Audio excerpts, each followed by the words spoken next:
শুধু পেঁয়াজ আর মরিচ দিয়ে সকালবেলা ডিম অমলেট না করে সাউথ কোরিয়ান স্টাইলে এভাবে ডিম অমলেট করে খেলে আমি নিশ্চিত আপনি এটার প্রেমে পড়ে যাবেন। আর এটাতে হেলথ বেনিফিটও আমার দৃষ্টিতে অনেক বেশি। আমার মতে যারা রেস্টুরেন্ট চালান, বিশেষ করে সকালবেলার নাস্তা তৈরি করে থাকেন, তারা যদি এই প্রক্রিয়া অনুসরণ করে ডিম অমলেট করতে পারেন তাহলে নিশ্চিত আপনার ব্যবসা সফল হবে। কারণ বাংলাদেশে এখন পর্যন্ত আমি এই নিয়মে ডিম অমলেট করে কোনো রেস্টুরেন্টকে সার্ভ করতে দেখিনি।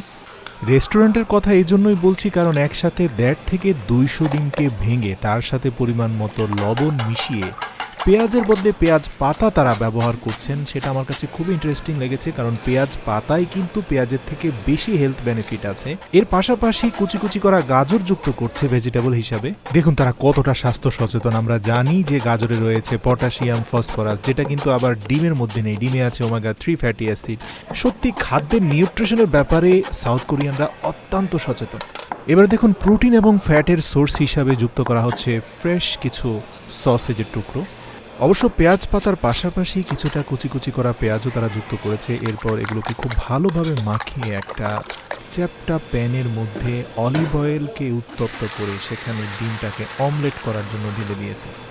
এবার দেখুন আমরা যেটা করি যে ডিম অমলেট হয়ে যাওয়ার পরে দুপাশ ভালো করে সেদ্ধ করে সেটাকে উঠিয়ে ফেলি, কিন্তু তারা কি করছে, তারা বড় চ্যাপ্টা যে প্যানের মধ্যে অমলেট ডিমটা হচ্ছে তার এক প্রান্তকে স্কোয়ার শেপে ভাঁজ করে নিচ্ছে এবং সেটাকে ভাঁজ করতে করতে সামনের অংশটা যেটা খালি হয়ে যাচ্ছে প্যানের মধ্যে সেখানে গলানো ডিমের কিছু অংশ সেখানে আবার ঢেলে দিচ্ছে। এদিকে এটাকে রাউন্ড শেপে ভাঁজ করতে করতে বাকি অংশটা এরই মধ্যে হয়ে যাচ্ছে, তারপর আবার ভাঁজ করছে, আবার নতুন করে যে খালি অংশ তৈরি হচ্ছে সেখানে অলিভ অয়েল দেওয়ার পাশাপাশি লিকুইড ডিম ঢেলে দিচ্ছে, সেটা আবার শক্ত হচ্ছে, সেটাকে স্কোয়ার শেপে আবারও ভাঁজ করা হচ্ছে। এভাবে অনেকক্ষণ একই প্রক্রিয়ার অনুসরণ করার পর দেখতে পেলাম যে স্কোয়ার শেপের সেই অমলেট ডিমটা বেশ ভারী এবং পুরু হয়ে গেল।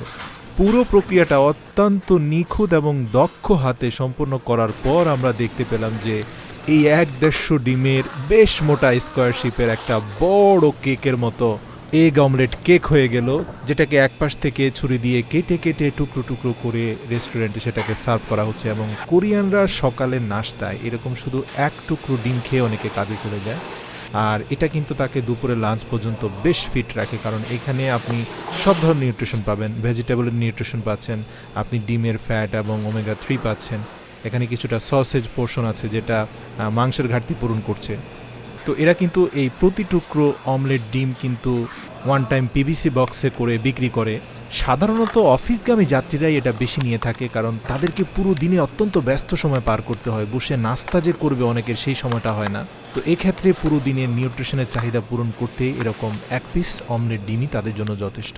আপনার দৃষ্টিতে আপনি একসাথে কয় পিস খেতে পারবেন বলে মনে হয় কমেন্ট করে জানাবেন। আমি জানি না আপনাদের কাছে কেমন লেগেছে, তবে আমার কাছে অত্যন্ত ভালো লেগেছে। যদি আপনাদেরও এই স্কোয়ার শেপের অমলেট ডিম অত্যন্ত ভালো লেগে থাকে তাহলে অবশ্যই ভিডিওটা শেয়ার করবেন।